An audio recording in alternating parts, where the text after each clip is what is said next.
Na mimi, it is my civic duty as a leader to caution the country. Siku tumeleta finance bill 2024, mimi nienda kwa rais nikamwambia, hii finance bill usisukume. Wakenya wataki, watakataa na wataleta shida. Akasukuma, nikaenda kwa cabinet. Na iko kwa minute. Kwa cabinet yote watu 22 na rais, mimi ndio nilipinga. Na nikasema iweke kwa minute. Nikasema hii kitu italeta fujo Kenya. Hii watoto wanaitwa Gen Z hawatakubali. Na ilifanyika. There was violence, there was unrest, there were chaos. I had cautioned the president and the cabinet.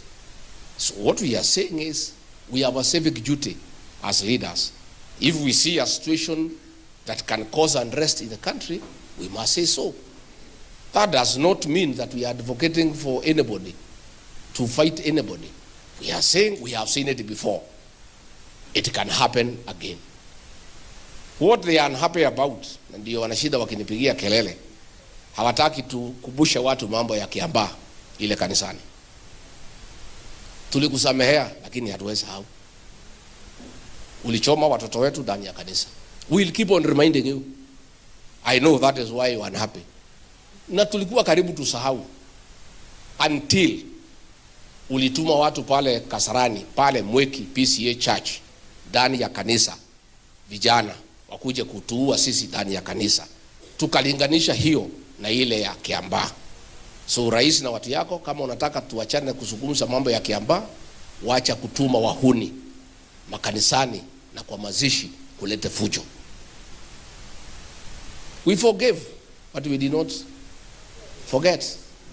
So the things you are doing now make us remember more vividly what you did in Kiambaa Church. Na tunakuambia, tunajua.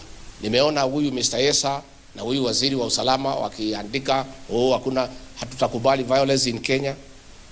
How can you say, Mr. Yesa, you cannot accept violence in Kenya? The government, as we speak today, is perpetrating violence.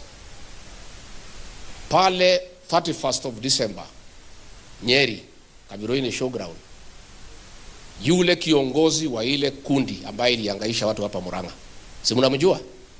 Alisimama hadharani akasema, mimi nafanya kazi na deputy president na ndiye amenisimamia na hii kikundi changu, na tuko na polisi hapa na tutaendelea na kazi yetu bila kusumbuliwa. So wewe Mr. Yesa, you are working with the leader of a criminal gang. Na huyo jamaa tangu siku hiyo ndio amekuwa akitatiza mikutano yetu. Ndio alituma watu Limuru kupitia orders yako, akitaka kuua sisi pale Limuru mwezi ya 11. Wa leo hiyo watu hawajashikwa kwa sababu ni watu yako. Pale Mweki, rais mwenyewe ndiye alipiga simu, toa polisi ndio hii watu wavamiwe. Mpaka wa leo uchunguzi umefanywa, rais amesema hiyo watu wasipelekwe kotini kwa sababu ni watu wake. So Mr. Yesa, wewe, I want to remind you that when the Gen Zs were killed, you are the Minister for Interior. You supervised, you directed and executed the killing of young people. You have Gen Z blood in your hands. So when you say that there cannot be violence in this country, you are speaking from both ends of your mouth. Because wewe mwenyewe ndio ulifanya hiyo. Na hiyo huwezi toroka. You can never run away from killing of the Gen Zs under your watch. Na instead of being punished, you are promoted.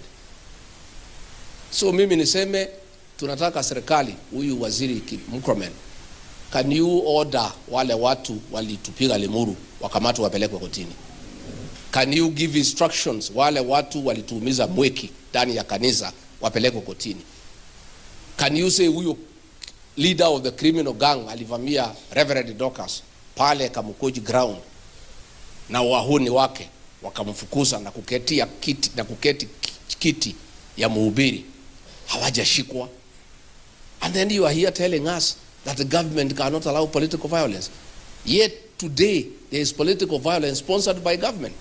Na hii watu yote hakuna mtu anashikwa kwa sababu ni watu wenu. So sisi, we are peaceful people. Rigathi Gachagua is the most peaceful leader in this country. When mulinitoa kwa kiti nilipewa na raia, watu wangu, millions of supporters walitaka toka barabara walete fujo. Nikawaongelesha. nikawaambia msitoe fujo, mkikasirika mtu afanye nini? Si ndio tulifanya? If I was an irresponsible leader, ningewachilia supporters yangu watoke.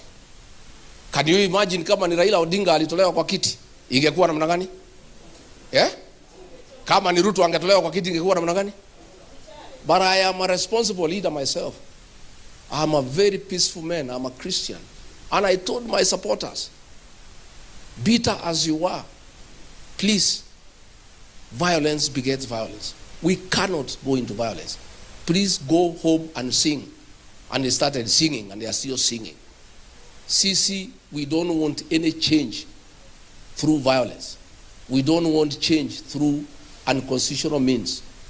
We are determined to make Ruto a one-term president constitutionally through the ballot. Yeah? Ile sisi tu tunauliza ni uchaguzi ukuwe ya huru na that's all. And Mr. President, why people are concerned that this election will not be free and fair is that yule chairman umeweka IBC is a friend and a colleague of Josephat Nanok, who is your deputy chief of staff. So people are concerned that IBC will be run from State House. That chairman, if he is somebody who loves this country, to clear this doubt so that people can know we can have a credible election, angewachana na hiyo kazi, kuchukuliwe mtu mwingine. Because it's difficult to convince the people of Kenya ya kwamba a close official who worked with the Nanok, who is now your deputy chief of staff, can pretend over a credible election. Those are the concerns. Na sisi tutaendelea kuambia watu ukweli. So we want to ask the people of Kenya to remain peaceful. Tunataka watu wajiandikishe kura. Huyu Ruto tutamtoa kupitia njia ya kikatiba ya kupiga kura. Na kura tuko nazo na sitakuwa mingi. Ile tunataka kuuliza ni kuwe na level playing field. IBC pange kazi vizuri, waachie wa Kenya waende wapige kura, and there will be no problem. So wasipanic. Why they are panicking is because they had thought they can rig. Sasa ndio wanarukaruka kila pahali, oh nini. So please, before you can tell us about violence that can come later, can you deal with the current political violence against Rigathi Gachagua, his family, his allies, and the people of Mount Kenya? Juzi tumekuwa pale tukifungua chama, mumetuma watu kuharibu. Mpaka wa leo hakuna mtu ameshikwa. And then huyu waziri anakimbia kusema ati watu walikuwa wamekuja kudai pesa. Sisi na DCP hatupeani pesa. Sisi hatuna pesa, hakuna pesa tumeiba ya kupeana. Rais ndio anapeana pesa kwa mikutano. Na nyinyi watu wetu tafadhali, hii maharagwe inaletwa hapa hivi. Kwani hamna maharagwe kwa mashamba yenu? Unajua huyu Ruto ametudharau sana kama jamii. Sisi ni watu ya kuletewa maharagwe. Si tupewe fertilizer tupane maharagwe yetu. Si ndio? Omudu ere mirebosho shiake. Yes. Weda rose koko. Weda shiaka temania wade. Katiguo. Mudu hade boshweri yawe kade. Todo no rare hora durorio ne iriku rahe yoke kate. Kulege ule yaga ukaibada. Katiguo. Sisi tumekosewa heshima kama jamii. Ati gitaro gya gatagete gitwikete nigo gitumiro gya kwagira andu gitio na kumanyarara.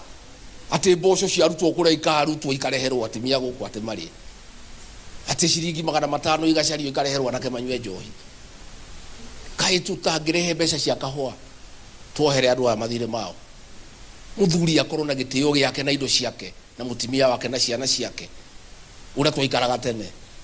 No ndimwire ni tugucokia gitio kia nyumba ino itu na nigi gucoka. Ni mukuhoera Ngai. Mukuhoera Ngai. Ndagikena muhunjia uga kutiri mundu uka kanitha ino akauma atari na undu mwega. Ule niye uka kanitha ino le njukire na pastor ngoinuka na reverend.